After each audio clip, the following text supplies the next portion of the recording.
ശൈഖുന അത് കേട്ട് അവിടെ ഇരുന്ന് പോയില്ല.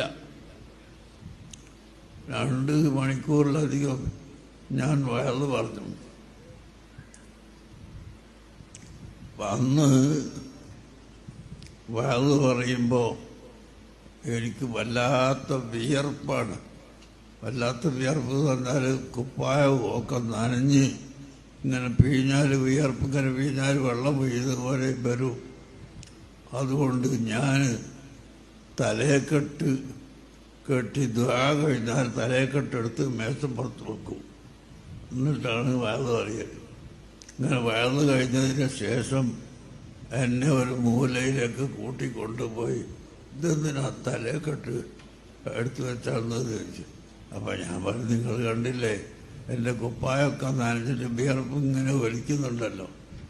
ഈ വിയർപ്പുള്ള ഞാൻ തലക്കെട്ട് കെട്ടിക്കൊണ്ട് വയത് പറഞ്ഞാൽ പിറ്റേ ദിവസം എനിക്ക് കൂച്ചെടുത്തിട്ട് വയത് പറയാൻ കഴിയൂല.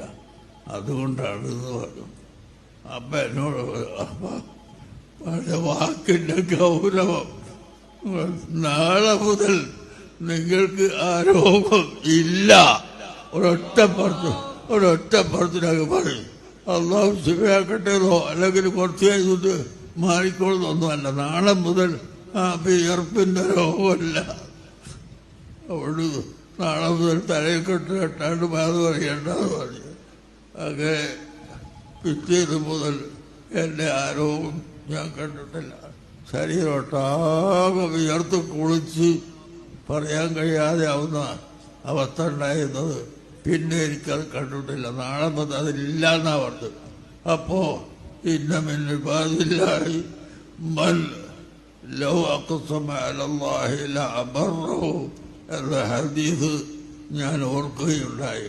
അള്ളാഹുവിൻ്റെ അടിമകളിൽ ചിലരുണ്ട്, അവർ ഒരു കാര്യം സത്യം ചെയ്ത് കൂടെ പറഞ്ഞാൽ അള്ളാഹു അതിനെ നടപ്പിൽ വരുത്തും.